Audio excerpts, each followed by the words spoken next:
Olá, ouvintes e leitores, sejam bem-vindos ao nosso Leitura Bíblica Comentada do Ictus Podcast.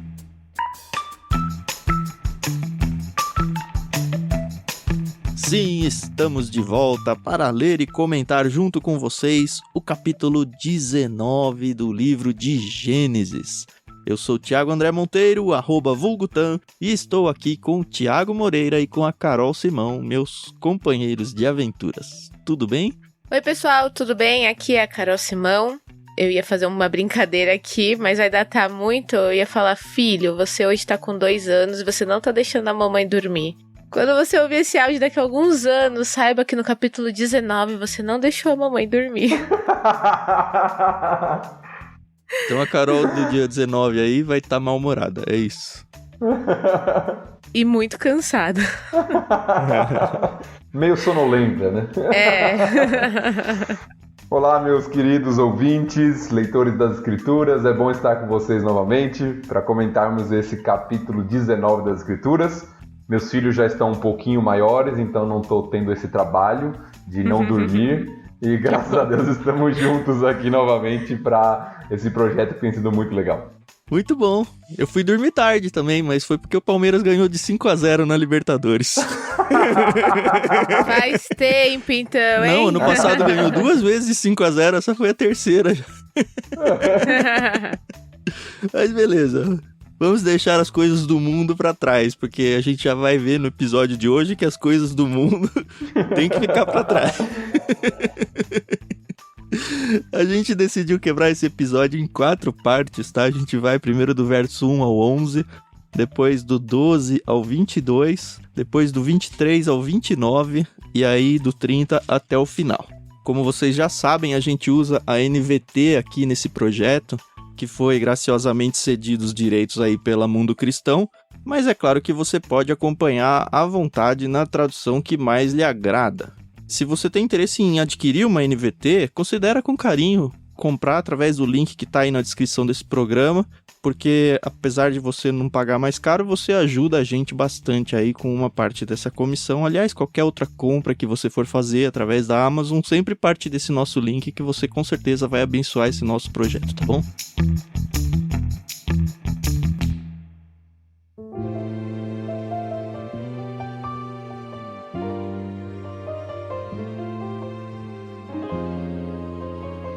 É isso. Quem quer ler o comecinho do texto aí? Eu começo porque eu não gosto muito desse texto. Eu acho a história muito pesada. Então, vou começar aqui que aí eu já faço as minhas observações e pronto. Mas não pode dormir não, hein, Carol? Não vou dormir, pessoal. De presente pra você, dado que hoje a gente já tem 4 trechos e você vai começar, você é quem lê 2 vezes, que vai no ciclo, né? Tá bom. Então azar. Para mantê-la acordada no episódio. Isso aí. Então vamos do versículo 1 ao versículo 11, né? Então vamos lá.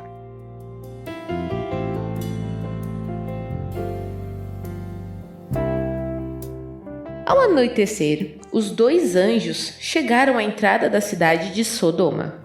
Ló estava sentado ali. Ao avistá-los, levantou-se para recebê-los. Deu-lhes boas-vindas, curvou-se com o rosto no chão e disse: Meus senhores, venham à minha casa para lavar os pés e sejam meus hóspedes essa noite. Amanhã poderão levantar-se cedo e seguir viagem. Não, responderam eles. Passaremos a noite aqui, na praça da cidade. Mas Ló insistiu muito e, por fim, eles o acompanharam até sua casa. Ló lhes preparou um banquete completo, com pão fresco sem fermento. E eles comeram. Ainda não tinham ido se deitar quando todos os homens de Sodoma, jovens e velhos, chegaram de toda parte da cidade e cercaram a casa. Gritaram para Ló: Onde estão os homens que vieram passar a noite em sua casa? Traga-os aqui fora para nós, para que tenhamos relações com eles. Ló saiu para conversar com os homens e fechou a porta atrás de si.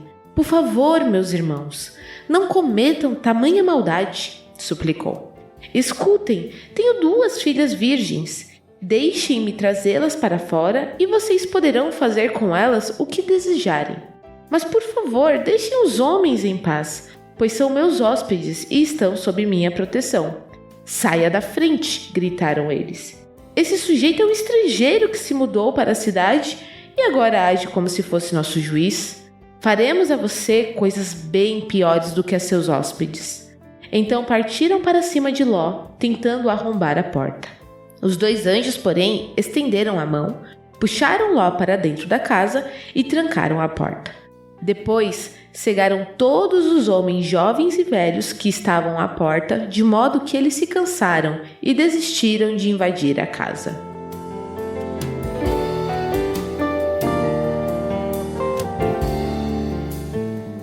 Eu tenho um comentário primeiro. Não sei se isso era de família, né? Mas a gente vê que assim como Abraão recebeu muito bem os hóspedes, Ló faz o mesmo, né? Na questão de dar abrigo, um banquete, uma boa refeição, né? Então, achei esse detalhe aí muito legal. Não sei se tem a ver por eles serem da mesma família ou se era da cultura deles. Pelo que eu pesquisei, era da cultura, mas eu acredito muito também a estrutura literária que o Moisés faz aqui, porque é impressionante o paralelo que a gente encontra entre o início do capítulo 18, que a gente leu no último episódio, e o capítulo 19 aqui, ó. A gente percebe aqui no 18 que o Senhor apareceu novamente a Abrão junto aos boxes que pertencia a Abrão, estava sentado à entrada de sua tenda. E aqui os anjos chegam e encontram o Ló sentado à entrada da cidade. A gente já deve falar um pouquinho do que significa isso, mas tem aí os 2 sentados e os 2 à entrada. Os 2, quando vêm, vão receber esses convidados, que são os mesmos, né? Os 2 oferecem para lavar os pés. Curvam-se com o rosto no chão. Os 2 colocam o rosto no chão, exatamente. E os 2 dão abrigo, dão alimento primeiro, né? Correm pra fazer uma refeição. Um banquete. Então, assim, é tudo igualzinho, assim. É o paralelo. E eu diria que esse paralelo vai além da questão literária. Eu acho que o que Moisés, o escritor, está querendo nos mostrar aqui é que é um paralelo de conduta, inclusive. Apesar da gente notar muitos erros em Ló, e a gente vai ver um pouco disso, mas ele é retratado como um justo. Não só aqui, né, como no Novo Testamento, a gente vai para um texto posteriormente aí que fala sobre isso, e parece que ele está tendo a conduta de um justo, de receber com hospitalidade, né, era esperado que uma pessoa justa, correta, fosse hospitaleiro naquele contexto do Oriente Médio, cuidasse bem do estrangeiro, a gente falou sobre isso no último episódio, a preocupação com o vulnerável, com o estrangeiro, né? E os outros querem abusar do estrangeiro. É uma perversidade, uma maldade. Em vez de cuidar, proteger, eles querem abusar do estrangeiro. Então o Ló ele faz aqui o paralelo com Abraão como um homem justo, fazendo o que deveria ser feito com aqueles visitantes que chegam, os 2 visitantes, né? Abraão recebeu 3, que a gente viu que um era o Senhor. Agora esses 2 visitantes que chegam e os homens da cidade fazem o oposto. Então acho que está fazendo um paralelo e um contraste. É um paralelo com Abraão e um contraste com os homens da cidade. Eu tenho aqui uma dúvida, eu não sei se eu tô correndo muito com ela, mas Ló, ele protege os visitantes porque ele sabe que eles são anjos ou porque, opa, pera lá, são meus hóspedes, independente deles serem mensageiros do Senhor? Eu chuto a opção 2, mas é chute. Eu também acho. Eu acho que é pela questão da hospitalidade. A gente tem eu não vou adiantar, a gente vai chegar lá, né? Tem algumas coisas que a gente vai comentar antes. Mas o conceito de hospitalidade aqui, no Antigo Oriente, é muito forte mesmo. E a gente lê algumas coisas aqui desse texto, não só desse texto, de outros na Escritura, que nos assustam para a nossa cultura. Mas o contexto do cuidado e da responsabilidade. Se você abriga alguém na sua casa, né, no Oriente Médio, na Antiguidade, você é responsável por ele. Responsável pela proteção dele. Então isso era algo muito forte. E aí a gente percebe aqui que o Ló tá na entrada da cidade. Sentar às portas da cidade, isso vai ficando cada vez mais claro no Antigo Testamento, né? E se a gente for para livros de referência e tal, eles vão explicar um pouco melhor isso. Mas normalmente era onde acontecia a parte judicial da cidade ali. E comercial. Comercial e judicial. Então o cartório era a porta da cidade, sabe? Se você ia fazer algum contrato comercial, alguma coisa, você buscava testemunhas ali perto, apertava a mão, no fio do bigode a mesma coisa. E é isso aí. O que vai pra mim explicar um pouquinho desse incômodo dos moradores lá de Sodoma que falam, esse cara tá querendo ser juiz aqui, acabou de chegar e quer sentar na janelinha. Já meio que dá indício de que tinha talvez até um certo incômodo do fato de Ló ficar sentado ali na entrada da cidade por parte dos moradores. É engraçado, esse texto ele traz alguns contrastes assim estranhos pra gente, né? Ló tá à entrada da cidade e, como o Thiago disse bem, era o lugar onde ficavam os sábios, os juízes, aqueles que avaliavam, né, as decisões e corroboravam, né, e faziam parte dessas transações ali na cidade. E só que em vez dele ser tratado como alguém, né, um ancião, alguém de respeito na cidade, ele é tratado pelos homens como, né, ele só sai da frente, sai daqui. Né? Você tem um contraste muito grande, né? Ele acha que é nosso juiz, é um estrangeiro, né, até tratando mal. Então é uma cidade que os valores estão totalmente distorcidos, né? Você vai perceber um pouquinho disso no texto, né? Uhum. E uma coisa que me chama atenção no texto também, por que os estrangeiros, pessoas que estavam viajando, eles entravam na cidade quando estava anoitecendo, que é o texto aqui, né? Ao anoitecer, chegam 2 pessoas para entrar na cidade. Por quê? Para buscar abrigo e proteção. Dentro da cidade você tinha proteção, fora da cidade você estava vulnerável. A ironia do texto é que aqui é o contrário. Dentro da cidade é que tá o perigo. E Ló sabia disso, né? Você percebe que ele tá mega desesperado quando eles falam, não, a gente vai passar aqui na praça mesmo. Só, não, de jeito nenhum. Aqui você venha na minha casa de manhã quando tiver luz, né? Me lembra minha infância, minha mãe, que quando vem a luz do dia, todas as trevas se dissipam e todos os perigos vão embora com ela, né? Mas aí o Ló insiste muito, e é interessante aqui que talvez passe despercebido, mas que o Ló convida eles para ir à sua casa. E aí a gente vai até ver na sequência do texto que as pessoas vão ficar procurando a porta da casa e não vão conseguir entrar e tal. Mas notem que o Ló vem de uma cultura que eles moravam em tendas lá com Abraão. Então aqui ele já, prosperou ainda mais a ponto de ter uma casa, um local físico. Se a gente for voltar na jornada do Ló, a gente vai ver que primeiro ele mora na região de Sodoma. Isso acho que tá lá no capítulo 13. Quando ele briga com o tio e fala, não, escolhe o lugar onde você vai e tal. 13, versículo 12. Isso. Vou pegar aqui, ó. Assim Abraão continuou na terra de Canaã e Ló mudou suas tendas para um lugar próximo de Sodoma e se estabeleceu entre as cidades da planície. E aí no 14, quando ele é capturado naquela guerra entre reis, depois que ele volta, eu tô no 14, 12...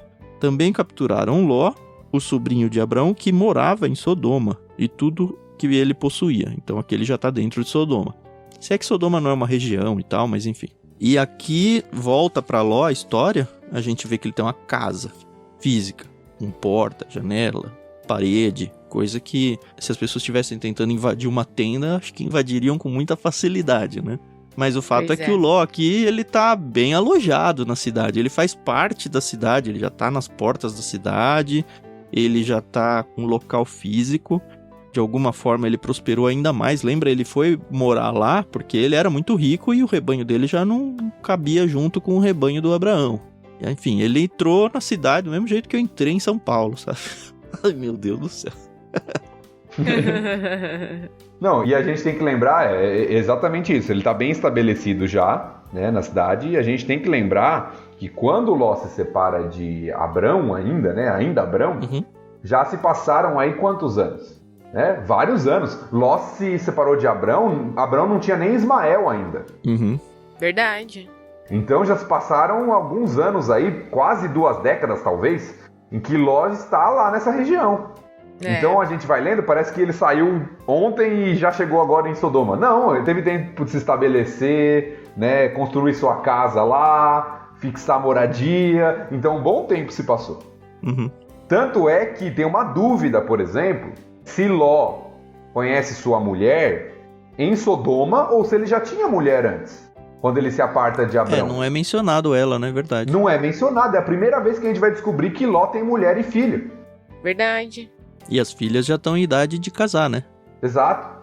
E aí, pra mim, como mãe, fica muito complicado entender a postura de Ló. Eu entendo que ele queria proteger os hóspedes dele. Por isso que eu fiquei com essa questão. Será que ele sabia que eram mensageiros do Senhor?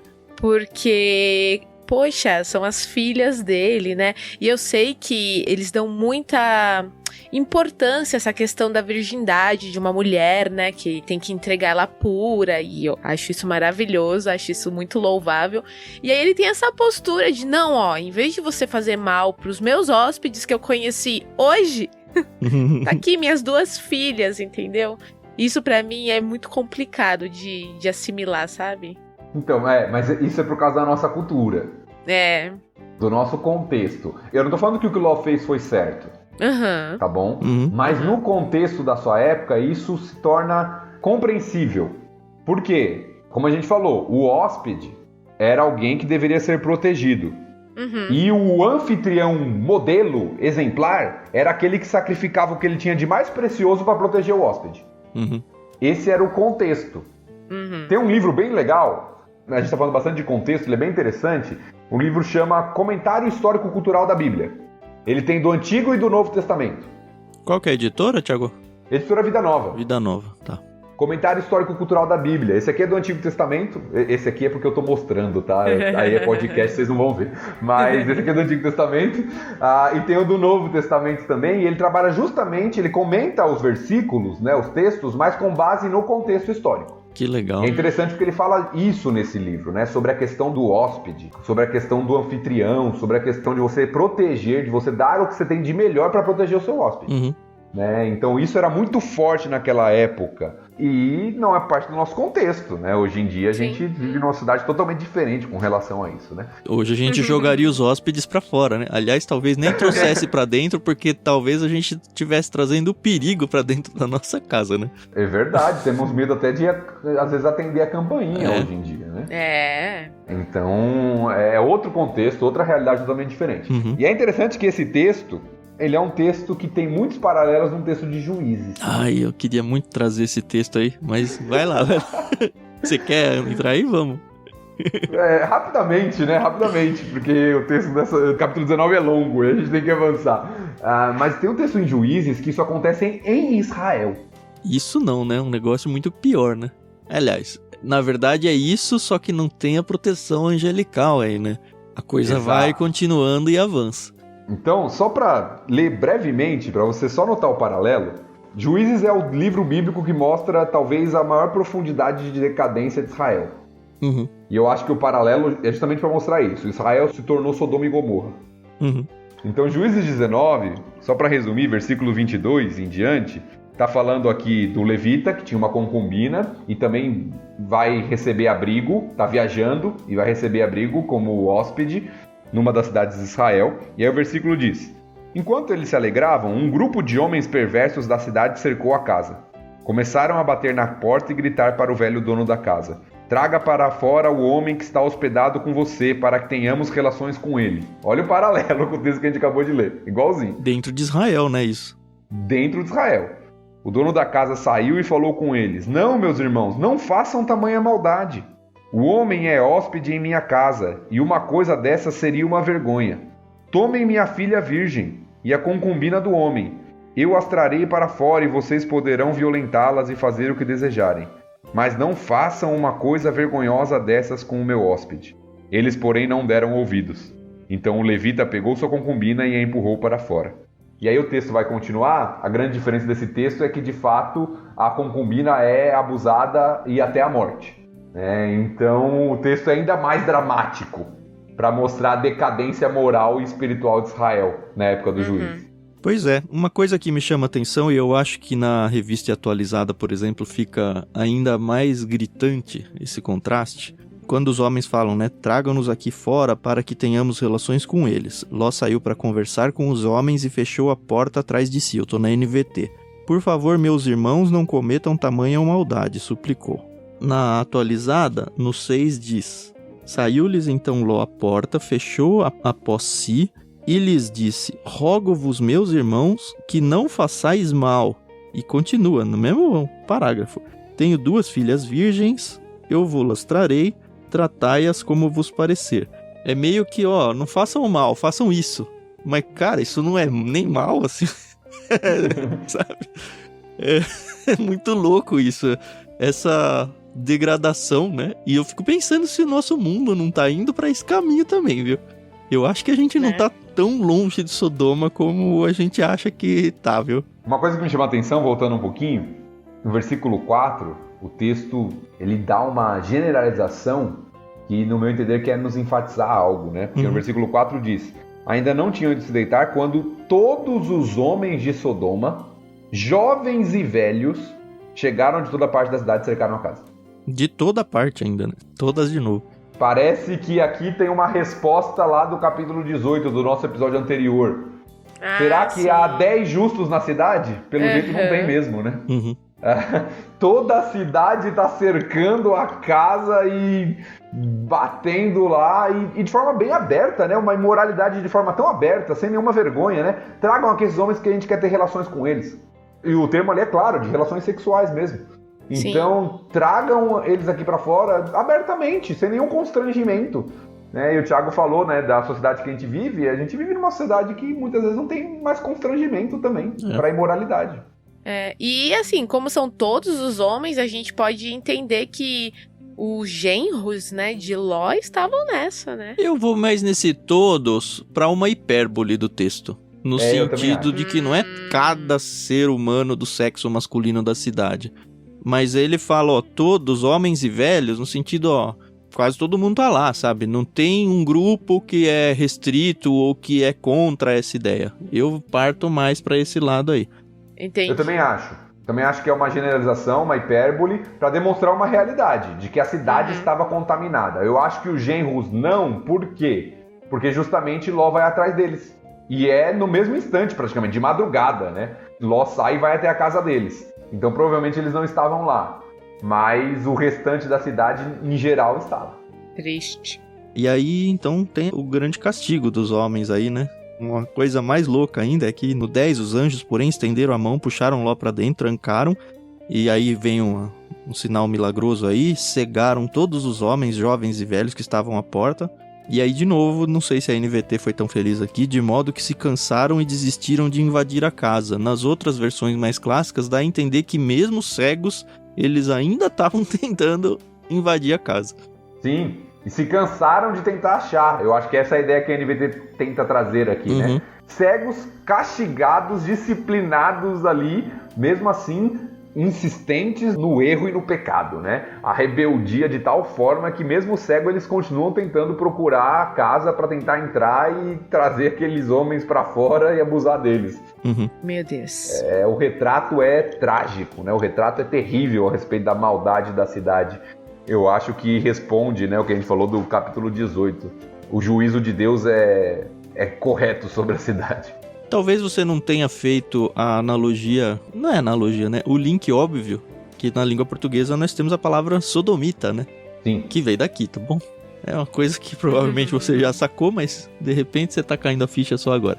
E também lembrando que a cidade, que alguns pegam esse texto e às vezes para condenar questões de práticas homossexuais, eles falam, Sodoma e Gomorra foram destruídas por causa do homossexualismo. Não é só por causa disso. É pela corrupção geral, né? O texto não fala somente sobre isso. O texto fala da perversidade e da maldade da cidade como um todo. Uma das práticas era essa. Tempos difíceis viveram, tempos difíceis nós estamos vivendo.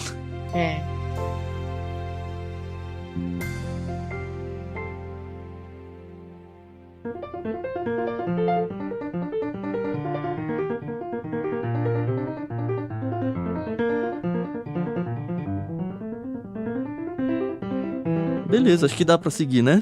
Sim. Do 12 ao 22. Eu vou aqui.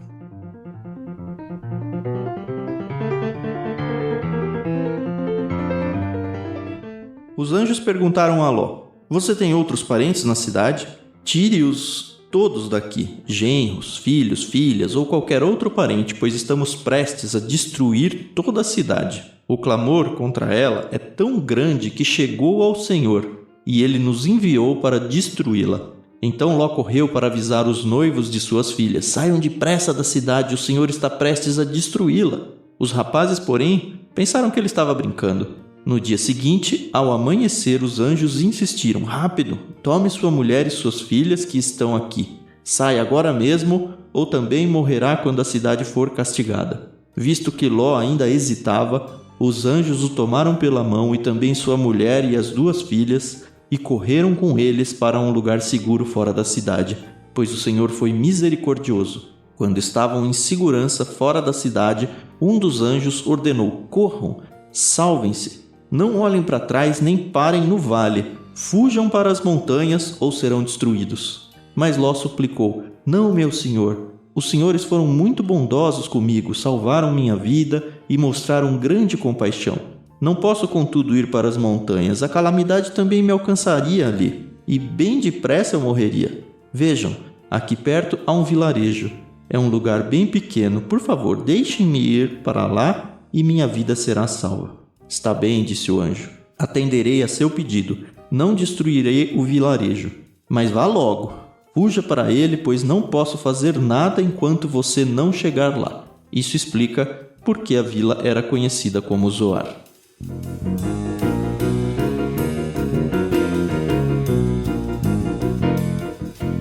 Porque zoavam? Ai, gente, desculpa. Eu sempre penso nessa piada, eu não tenho coragem de fazer, Carol. Ainda bem que foi uma menina que fez, né? Eu nunca pensei nela, apesar de ser tão óbvio. Ai. Agora falando sério. Ló, caramba, né? Ló, poxa vida. Não dá pra defender Ló, sabe? Me ajuda a te ajudar, sabe? Porque, caramba, ele teve aqui todos os avisos. Vai embora. E ele, não, né? Ficou se demorando ali, caramba, que coisa. Eu acho que Deus teve muita misericórdia de Jó, mais por causa de Abraão do que qualquer outra coisa. Do Ló. Ló. Demorou pra alguém confundir ele com o Jó, né? É. Eu confundo tá que nem eu, Noé e Moisés, né? Mas olha, me ajuda a te ajudar, é uma brincadeira que você faz aí, ô Carol. Mas é muito interessante, porque no Novo Testamento, o Tiago acho que separou um texto lá em Pedro, né, Tiago? Isso. Acho que vale a pena ler o texto pra ver a surpresa. Você tem ele fácil aí? Tenho sim, vou ler. 2 Pedro, capítulo 2. Eu vou ler só a parte referente a Ló, tá bom? Uhum. O texto vai falando do juízo de Deus em vários momentos da história. Aí no versículo 6 diz assim: mais tarde, condenou as cidades de Sodoma e Gomorra e as transformou em montes de cinzas, como exemplo do que acontecerá aos perversos. Em contrapartida, resgatou Ló, tirando-o de Sodoma, por ser ele um homem justo, afligido com a vergonhosa imoralidade dos perversos ao seu redor. Sim, Ló era um homem justo, cuja alma justa era atormentada pela maldade que via e ouvia todos os dias. Eu tava conversando antes aqui da gravação com o Tiago e é surpreendente pra mim, de verdade, assim, porque no Antigo Testamento a gente não tem muita coisa além do que a gente tá lendo aqui sobre Ló. E esse incômodo que a gente tem com Ló, e que ficou muito claro aí com a fala da Carol, é compartilhado acho que com qualquer um que lê, né? Você fala, cara, Ló, tá louco? Ele devia morrer junto, a gente quase chega a falar isso, sabe? Só que quando a gente chega lá no fim da Bíblia, lá em Pedro fala, olha, não, Ló foi considerado justo. E até aí a gente até poderia tentar partir para um lado onde não, Deus é que justifica apesar do Ló. Mas a gente vê que o texto segue lá falando, não, o Ló se conformava com tudo que acontecia na cidade, sabe? Ele se incomodava realmente.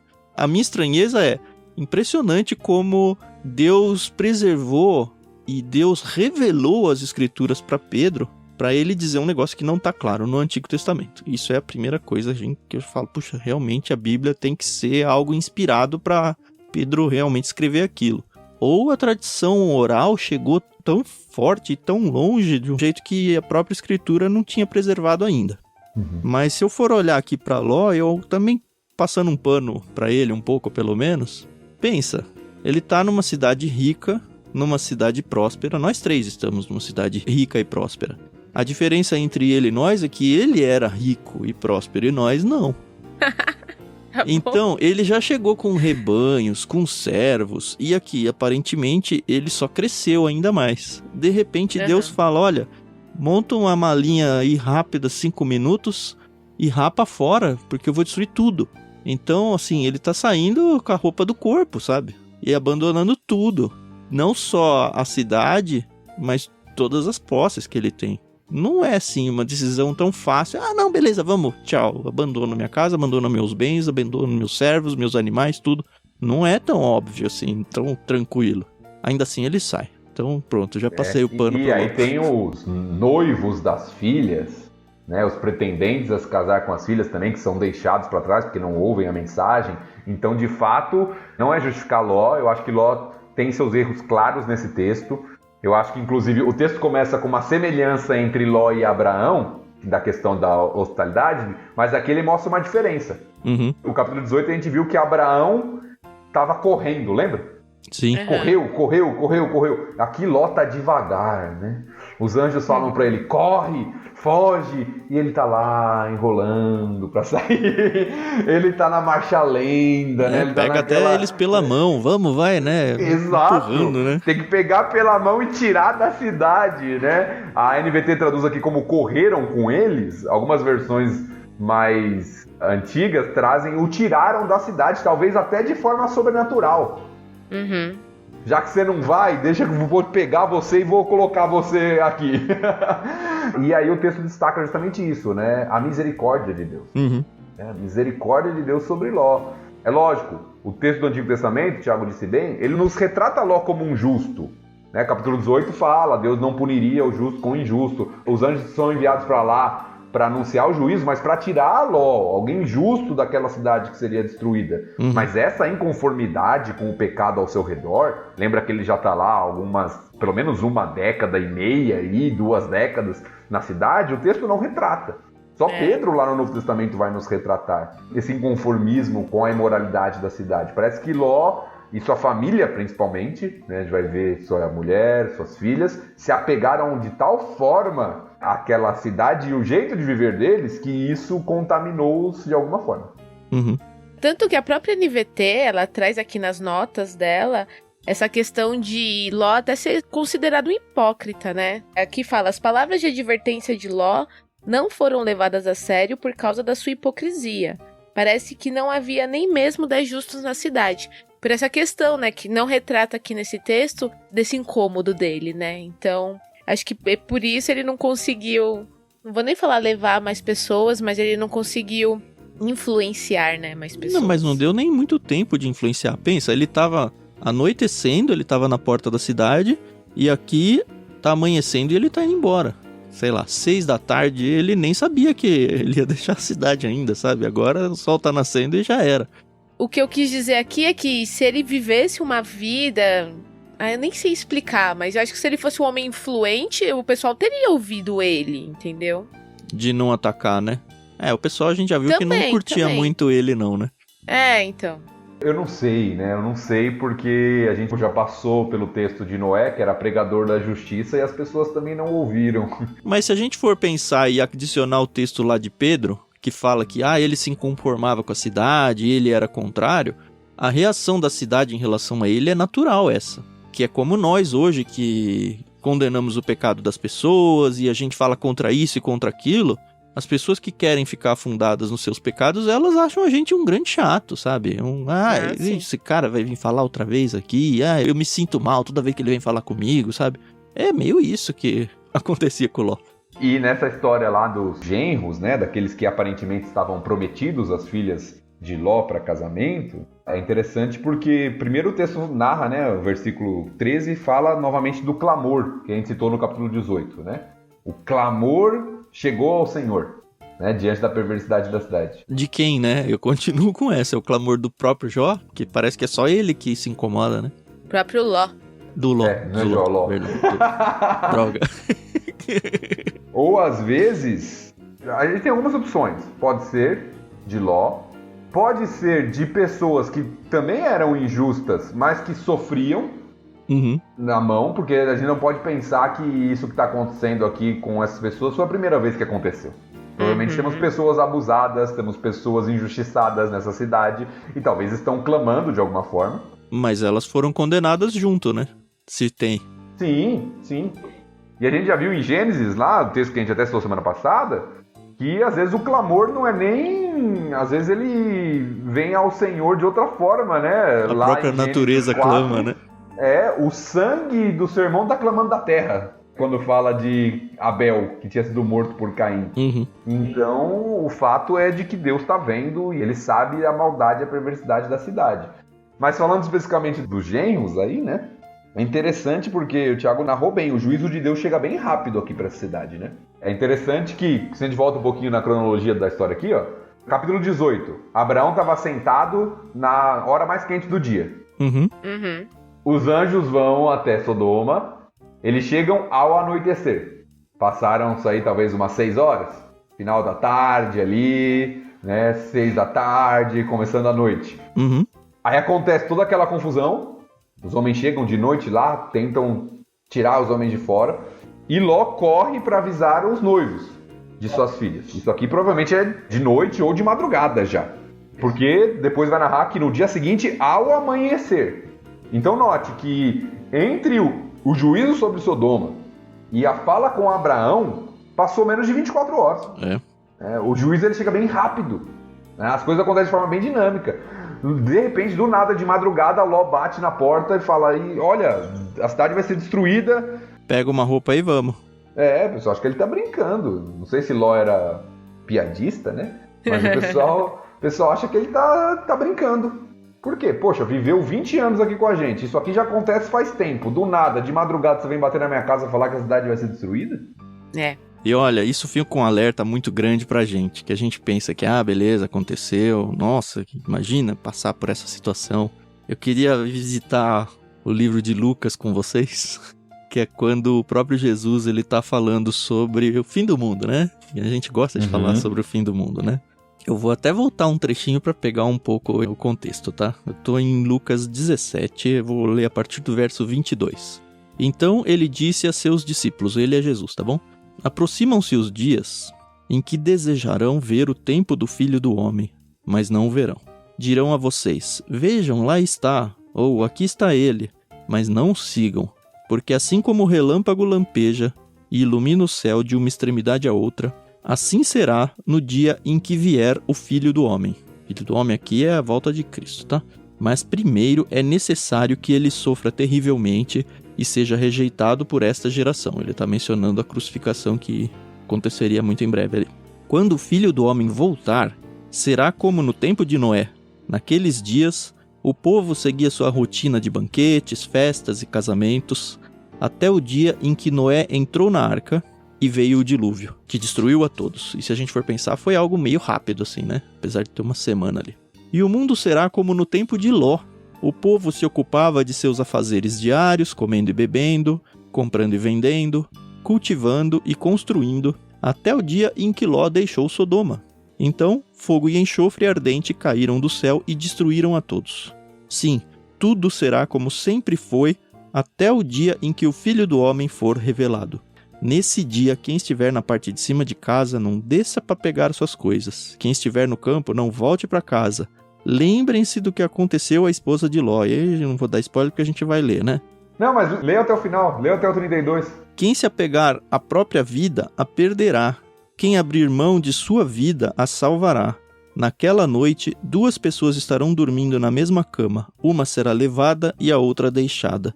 2 mulheres estarão moendo cereal no moinho, uma será levada e a outra deixada. 2 homens estarão trabalhando juntos num campo, um será levado e o outro deixado. Senhor, onde isso acontecerá? Perguntaram os discípulos. Jesus respondeu, onde estiver o cadáver, ali se ajuntarão os abutres. Isso para mim, assim, é um negócio que, da mesma forma que não cabe na cabeça viver os tempos de Ló, me impressiona saber que vai acontecer de novo. E com a mesma intensidade e com a mesma urgência, assim, com a mesma... Cara, tô jogando um jogo de tabuleiro aqui com meu filho e de repente, acabou, Cristo voltou e já era. Tempo de juízo. Acabou o tempo de misericórdia. Vai acontecer de novo. Sim, isso nos alerta a respeito da nossa falta de senso de urgência. Uhum. Eu lembro quando eu era mais novo na igreja, se falava e se cantava muito a respeito da volta de Cristo, Maranata e uma série de coisas. E hoje em dia parece que a gente está tão acostumado que a gente esquece muitas vezes de falar dessas coisas, né? A gente esquece que a qualquer momento o juízo de Deus pode vir para aqueles que ainda não o conhecem. Então, o alerta aqui do nosso senso de urgência, até de pregação do Evangelho, de não se acostumar com a realidade que a gente vive. Uhum. Tem algumas questõezinhas aqui ainda para a gente avançar. O versículo 15 é a primeira vez que a gente sabe que Ló tem mulher. É mesmo, né? Até aqui a gente sabe que ele tem filhas, já foi falado, né? Mas é a primeira vez que é mencionada a mulher de Ló. Tome sua mulher e suas 2 filhas que estão aqui. Eu acho que isso é até intencional. O fato de esconder a coisa? A gente não sabe nem o nome dela, né? O texto não narra nem o nome dela. Eu acho que isso é intencional para mostrar que aquela mulher era uma mulher que não considerava o Senhor e que se tornou alguém totalmente direcionada pela conduta, desejos da cidade de Sodoma e Gomorra. Eu acho que o texto até esconde, literariamente, propositadamente, a mulher para mostrar que ela era ímpia. Que ela não contava entre os justos que tinha na cidade. A própria mulher de Ló não estava entre os justos. E eu nem sei se as filhas de Ló estavam, viu? Apesar delas terem sido salvas. Mas o texto mostra pela primeira vez a mulher de Ló. Mostra a misericórdia, né? O anjo tendo que pegar pela mão, a gente falou. Mostra Ló um pouco abusado, né? Os anjos viram pra ele e falam: fuja, corre daqui, vai pras montanhas ou você vai ser destruído. Ele fala: não, meu senhor. Ele tenta barganhar. É interessante que o Abraão tinha barganhado com o Senhor no capítulo anterior, né? Mas a gente vê o tato que Abraão tem nessa barganha, coisa que não é muito aqui no Ló, não, né? Inclusive, é interessante porque o texto dá a entender que essa região que ele ia, que ele pretende ir, né? Que Zoar aqui, que significa pequeno, né? Cidade pequena. Lugarejo, né? Provavelmente ele estava na conta para ser destruído também. E dá a entender que os anjos falam: não, tudo bem, vai para lá que eu preservo esse pedacinho aqui para você. E aí, neste caso, o justo Ló preserva uma cidade menor do juízo. Parece que é Deus falando, tá vendo? Eu não vou destruir o justo com o ímpio. O justo vai para cá e eu vou preservar aquele local pequenininho ainda. E acaba que algumas pessoas são salvas por causa dessa decisão do Ló aí, né? E é interessante notar que esses anjos, eles têm uma certa autonomia para decidir: não, tudo bem, a ordem era destruir tudo, mas assim, não é que eles desobedeceram a Deus de não destruir aquele pedacinho, né? Eles tinham autoridade para fazer isso, é muito louco isso. Sim. E interessante, né, que o texto fala: fuja para lá, no finalzinho, versículo 21, porque eu não posso fazer nada enquanto você não chegar lá. Então parece que existia uma clara ordem de Deus ali, que o juízo envolvia a proteção de Ló. E o texto até narra isso, a gente vai chegar, inclusive por causa de Abraão. E aí você que usa esse provérbio: fujam para as montanhas, saibam que veio da Bíblia, tá bom? É verdade.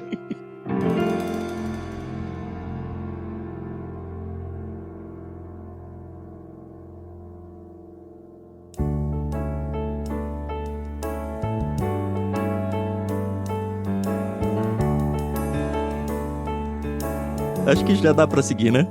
Acho que sim. Versículos 23 a 29 eu farei a leitura.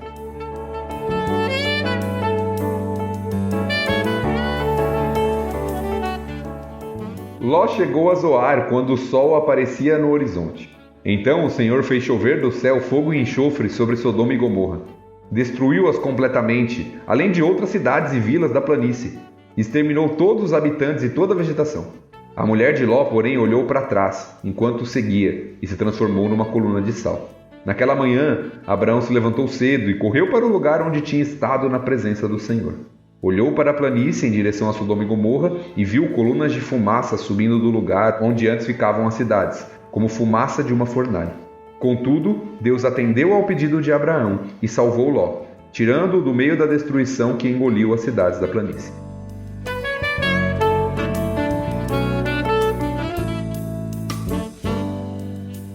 Interessante aqui que eu vejo nessa passagem, primeira coisa que eu queria comentar, são os diversos paralelos de Ló com Noé e o dilúvio. Temos alguns, pelo menos. Primeiro, no versículo 24, o Senhor fez chover. É a mesma expressão lá do capítulo 7, versículo 4, a expressão usada no dilúvio. Só que aqui não água, né? Aqui fogo e enxofre, mas é a mesma expressão. Depois vai dizer que destruiu completamente todos os habitantes. É a mesma expressão usada em 7:23 do dilúvio, onde Deus destrói todo ser vivente, tudo o que existe. É a mesma expressão usada. Depois, no versículo 29, fala: Deus atendeu ao pedido de Abraão, que literalmente é Deus se lembrou de Abraão, assim como havia se lembrado de Noé. No capítulo 8, versículo 1. E a última no texto, daqui a pouquinho, mas só vou mencionar a questão de Ló e a bebida e Noé e a bebida. É verdade. Interessante. São vários paralelos aqui com o texto de Noé e dilúvio. Uhum. Sim. Eu acho essa história da mulher de Ló muito interessante. E mais uma vez, eu lembro muito do meu marido, Fernando. Existe uma musiquinha, né, que fala sobre a mulher de Ló. E ele fica muito indignado. Que ele fica tão romantizando o negócio. Olhou pra trás e se deu mal. Poxa, ela morreu! E ele nem gosta que a Eu gente nem conheço ouça essa música, Carol. Você não quer cantar pra gente? Eu conheço. Eu não sei se a gente tem problema com direitos autorais. Mas é só você colocar lá em qualquer... Procura no Google, musiquinha Mulher de Ló. Não tô criticando aqui, obviamente, a música, mas essa questão de romantizar uma Mas situação... isso não cai no Leão Sorrindo na Cova dos Leões com Daniel? Ou... Então, exatamente, é a mesma coisa. Porque ela desobedeceu, né? Uma ordem direta, né? Não olhem pra trás. E às vezes a gente pensa que, não vou olhar pra trás, quer dizer que eu não vou voltar, né? Não foi literalmente não olha pra trás, né? E ela virou uma estátua de sal. E, poxa, é isso que eu tô falando. Ela morreu, gente. E aí a musiquinha é toda alegrezinha. E se deu mal. Deu muito mal. Eu acho interessante porque às vezes a gente ensina isso pras crianças, principalmente, de uma forma... Eu entendo que a gente não pode também chegar, né, assustando as crianças, porque são crianças, mas eu também fico muito preocupada da gente não mostrar seriedade, né, em obedecer uma ordem direta de Deus, né?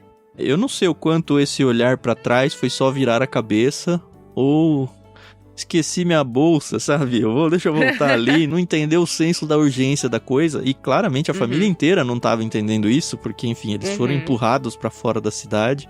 Talvez ela tivesse se lembrado de alguém e sei lá. Mas me dá a entender, o olhar pra trás é meio que me arrependi de sair. Sim. Eu acho que esse olhar pra trás revela o apego e o amor pelo que ela tinha e por aquela cidade. Eu acho que essa é a questão. Não é simplesmente curiosidade.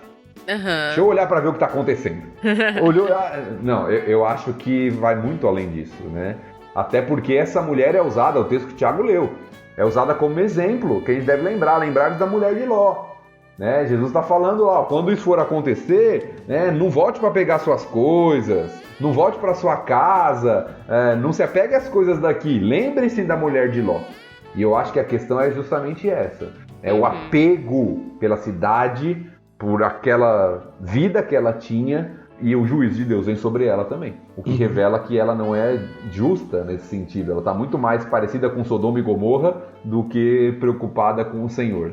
E aqui acho que cabe uma ponte muito boa para 1 João, capítulo 2, lá de novo no finalzinho do Novo Testamento, onde João diz pra gente o seguinte, capítulo 2, a partir do verso 15, tá bom? Não amem este mundo, nem as coisas que ele oferece, pois quando amam o mundo, o amor do Pai não está em vocês. Porque o mundo oferece apenas o desejo intenso por prazer físico, o desejo intenso por tudo que vemos e o orgulho de nossas realizações e bens. Isso não provém do Pai, mas do mundo. E este mundo passa, e com ele, tudo que as pessoas tanto desejam. Mas quem faz o que agrada a Deus, vive para sempre. É uma lição grande para nós aqui, mesmo cristãos vivendo dentro da vontade do Senhor e tudo mais, quantas e quantas vezes a gente se apega às coisas do mundo, sabe?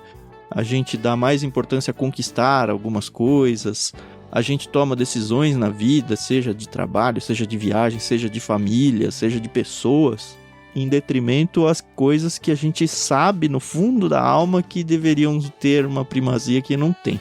Mas eu acho que foi bem o que o pastor Thiago falou um pouco mais cedo, né? Que a gente, às vezes, esquece essa urgência, né? De falar do evangelho. A gente canta nas nossas igrejas, vem Jesus, volta, mas no fundo a gente, às vezes, esquece, né? Dessa importância, né? Porque a gente quer viver o hoje, a gente quer viver o agora, a gente quer casar, a gente quer ter filho, a gente quer comprar uma casa, um carro.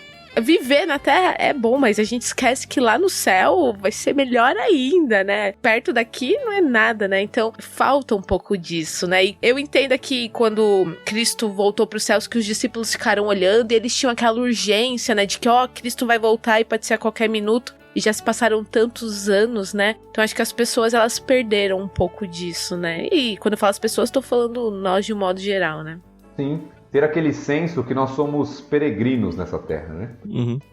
A gente perde um pouco dessa perspectiva. A gente se apega a muitas coisas dessa vida e esquece que a nossa cidade não é aqui.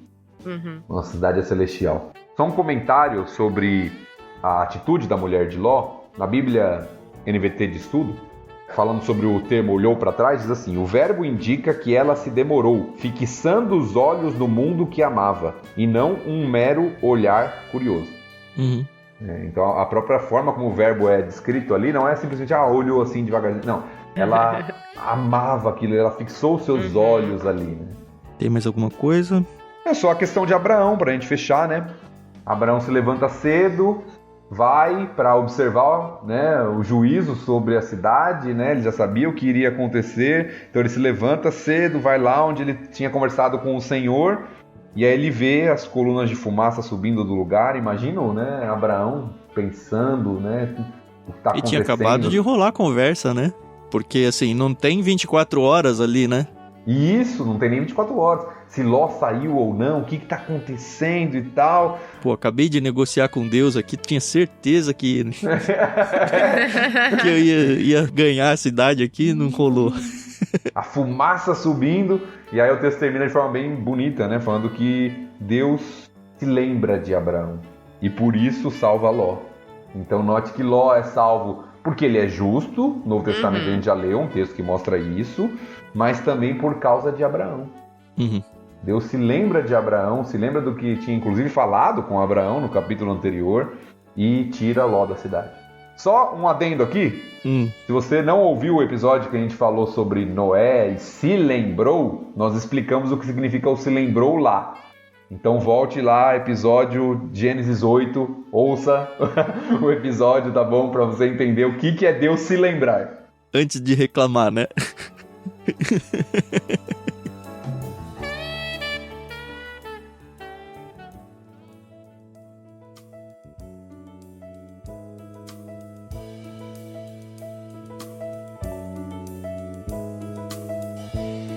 Vai lá, Carol.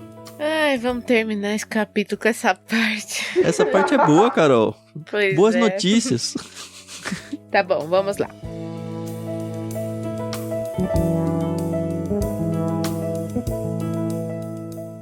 Algum tempo depois, Ló deixou Zoar, pois tinha medo do povo de lá, e foi morar numa caverna nas montanhas com suas 2 filhas. Certo dia, a filha mais velha disse à irmã: nesta região não resta homem algum com quem possamos ter relações, como fazem todas as pessoas. E logo nosso pai será velho demais para ter filhos.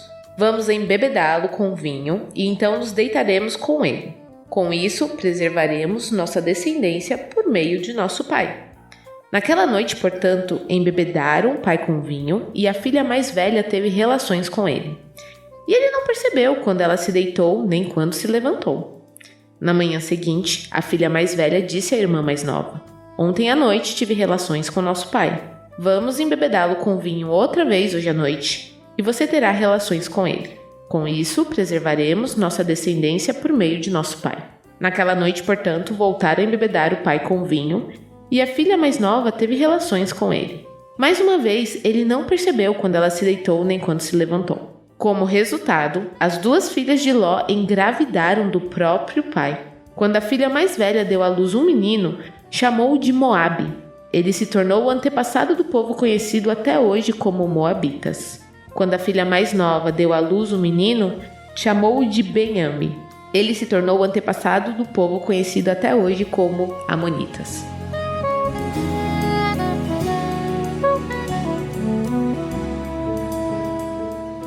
Esse texto pra mim é muito triste. É muito Como triste. 2 crianças nascendo, Carol. Olha a cara da Carol. Vocês do podcast não podem ver a cara da Carol. Me surpreende 2 coisas, né? A primeira é que o Ló tinha negociado pra ficar em Zoar. Imagina que eu vou pras montanhas. Pois é. E aí dá um tempo, ele tá com medo do povo de Zoar, que inclusive foi salvo por causa da atitude de Ló de ir pra lá, né? Então não tem nenhum reconhecimento quanto a isso. Talvez eles entendessem que o próprio juízo de Sodoma veio por causa do Ló e estavam com medo de um novo juízo, não sei, o texto não diz. Mas o fato é que ele vai pras montanhas, né? De novo, que era pra onde ele tinha que ter ido desde o início. É interessante aqui duas coisas, né? Primeiro, Ló tá com medo do povo lá da cidade de Zoar. Aham. Será que é por causa do que acabou de acontecer em Sodoma e Gomorra? Será que Ló tá com medo que a história se repita? Porque Zoar aparentemente ia ser destruída. É bem provável que os moradores de lá fossem perversos também. Então, talvez Ló estava com medo porque, poxa, a mesma coisa vai acontecer. É melhor eu ir para as montanhas mesmo. Uhum. E aqui a gente vê a degradação de Ló, né? E as consequências das escolhas de Ló, né? Nós falamos lá no capítulo 13, Ló, ele escolhe a cidade de Sodoma e Gomorra, o orgulho, o egoísmo dele ao escolher o que ele achava melhor, ao não contemplar a questão moral e espiritual da cidade para onde ele estava indo e tal. E Ló vai para a planície, vai para o lugar belo, vai para o lugar onde ele tem rebanhos, onde ele tem um monte de coisa, e no final dessa história ele termina morando numa caverna. É. Você vê a consequência, a tristeza, né? Parece que Ló perdeu tudo em Sodoma e Gomorra, na destruição, deixou tudo para trás, e agora nem em cidade ele mora, ele se tornou um homem das cavernas. E quanto desse juízo na vida dele, apesar dele preservar sua vida aí, não é resultado das escolhas dele, né? De tudo que ele fez. Não é juízo de Deus mesmo pra vida dele também. Uhum. E aí as duas filhas têm uma ideia sensacional, né, Carol? E se a gente for pensar, talvez as filhas tenham nascido. Ou se não nasceram, pelo menos elas foram criadas dentro de Sodoma. Então é essa moral que elas têm construída, sabe? Essa é a ética delas. E beleza. Se todo mundo pega todo mundo aqui na cidade, esse é o normal. E se esse é o normal e não tem como a gente procriar aqui, esse é o homem que tá perto de nós, vamos lá. É o caráter totalmente moldado pela cidade que elas viviam. Uhum. O que eu acho bizarro também, e assim, dizendo como alguém que nunca ficou bêbado a ponto de desmaiar, sabe? Como é possível alguém perder a noção de realidade de tudo? A ponto de, sei lá, alguém ter um relacionamento sexual com você e você não perceber, sabe? Olha o que o álcool faz, é impressionante. Não, e assim, a Bíblia não narra aqui, né? Mas eu fico pensando no depois, né? Quando Ló percebeu que as filhas estavam grávidas. Mas vai fazer o quê? Só tem ele e as duas filhas? Então, é nesse ponto que eu quero chegar. Ele chegar e falar assim, de quem é esse filho, sabe? O Espírito Santo ainda não tinha agido nesse tempo. E aí elas falaram, não, pai, é seu. E sabe, ele não foi criado naquela cultura, apesar de ter morado muitos anos. A Bíblia não fala que o que aconteceu, mas eu tenho quase certeza que ele deve ter ficado muito triste, né, com a situação. Uhum. Quando você fala o Espírito Santo não tinha agido naquele tempo, só para o pessoal entender, acho que a Carol tá fazendo um paralelo lá com Maria. Isso. É só uma piadinha. É só uma piadinha, vai falar, não tinha Espírito Santo agindo também, não é nada disso, tá bom? Isso. Então, novamente a gente vê uma questão um pouco velada, mas uma advertência com relação ao vinho e à bebida alcoólica. Uhum. A gente não pode falar que a Bíblia condena a bebida alcoólica, porque nós vemos isso como uma cultura da época. Jesus tomou vinho, né, transformou água em vinho. Mas contra a bebedeira, né?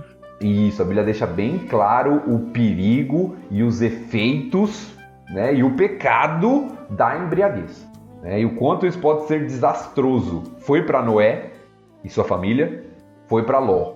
E em ambos os casos trouxe consequência para Israel. Lá no caso os cananitas, filhos de Canaã, aqui no caso os amonitas e os moabitas. Dois inimigos históricos de Israel também. Então note como o texto faz uma advertência com relação à questão da embriaguez aqui. E é interessante outra coisa, apesar de serem dois povos que realmente foram inimigos de Israel, ainda assim Deus abençoa de alguma forma essa linhagem, porque a Ruth, que inclusive é a avó ou bisavó do Davi, ela faz parte da linhagem de Cristo, né? É. E ela é moabita. Mas enfim, estamos avançando muito aí. A graça do Senhor e até a promessa de Abraão, né? Todos os povos seriam abençoados por meio dele. Nós vemos algumas pessoas assim na história. Nós vemos Raabe. Uhum. Sim. Nós vemos Ruth, a moabita. Nós vemos estrangeiros que são abençoados por meio da família de Abraão.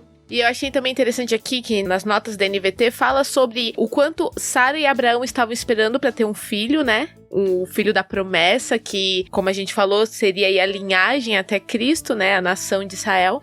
E aqui nascem 2 bebês, né, que não foram planejados, não estavam ali nos planos, né?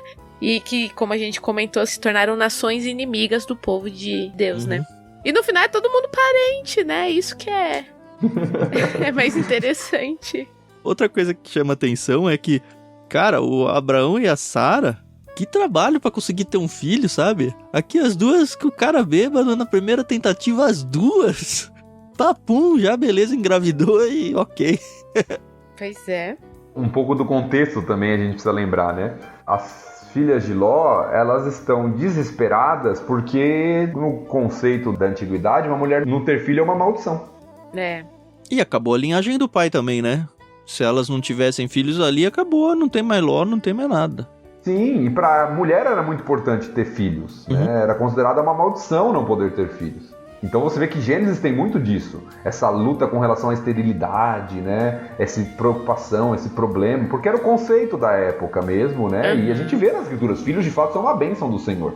Mas aqui nós temos uma distorção, né? De levá-las a se deitar com o próprio pai para poder ter filho. Se tornou um ídolo, né? Um desejo tão forte que não importa o meio, vamos lá. Né? Não importa a forma, vamos atrás disso. Sim. E aí nós temos o nome, né, dado o significado dos nomes, né? O significado, né? Ele é meio irônico até, né? O texto narra que Ló não percebeu quando elas se deitaram com ele, quando se levantaram.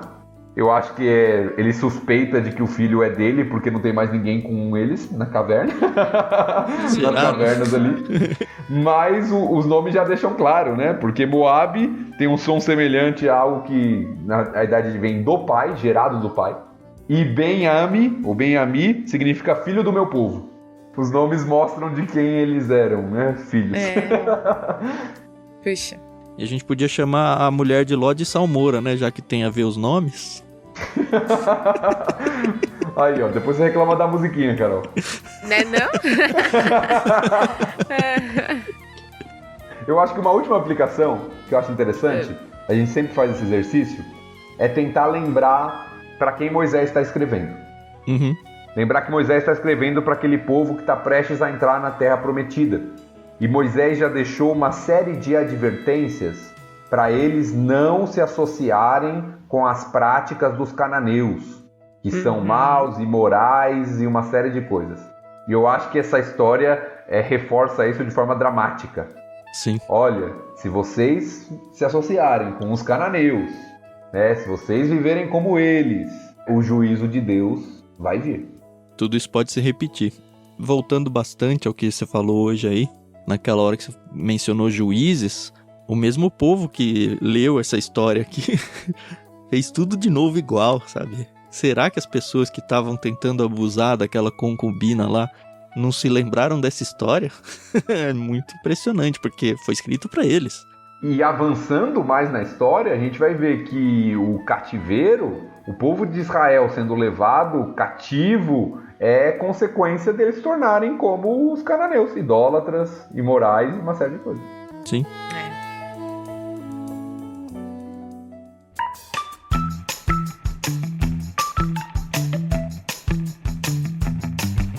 É isso, eu achei que a gente ia terminar o episódio num bom humor, assim, mas acabou nesse climão pesado, assim, mas é bom, a gente precisa de climão pesado de vez em quando pra fazer uma análise da vida, né? Sim. Porque, assim, da mesma forma que serviu de advertência pra eles, serve de advertência pra nós hoje. E o mundo tá, já falei, vou repetir, o mundo tá ficando cada vez mais perverso, cada vez mais contra as vontades do Senhor aí. Jaz no maligno, né? Então. Se eu for comparar o que era o mundo na minha infância na década de 80 com o que a gente tem vivido hoje em dia, é assustador, assim, assustador mesmo. E a gente tem filhos pequenos, como vai ser quando for a vez deles, sabe? De ser adultos e impactar a sociedade e tudo, como vai estar o mundo? A velocidade em que as coisas no mundo progridem, no caso regridem, né, moralmente, está cada vez maior a velocidade. Por conta do mundo estar mais evoluído tecnologicamente e tudo, as coisas têm acontecido muito mais rápido. Tanto as coisas boas, tecnologicamente falando, quanto as coisas ruins, moralmente falando. Eu acho que Cristo não vai demorar muito, mano. Amém. É isso. A gente volta então no próximo episódio com o capítulo 20. Vai ser um capítulo mais curto. A gente sempre fica na promessa de que o áudio vai ser menor, mas eu não vou mais prometer isso. Fica mais uma vez o convite, não se esqueçam, entram lá no grupo nosso no Telegram, t.me/leitura bíblica comentada, onde você pode e deve, né, continuar essa conversa junto com a gente, levar esse podcast para outros contextos aí, para conhecidos, familiares, igrejas, para que ele abençoe realmente a vida de muita gente e faça vocês conversarem sobre isso que a gente tem conversado com vocês aqui, tá bom? Mais uma vez, obrigado e até o próximo episódio. Isso aí, pessoal. Valeu. Até mais. Sempre um prazer estar com vocês, Thiago, Carol, e com você aí que também está nos ouvindo. Interaja conosco, é sempre bom termos esse momento juntos. Deus abençoe.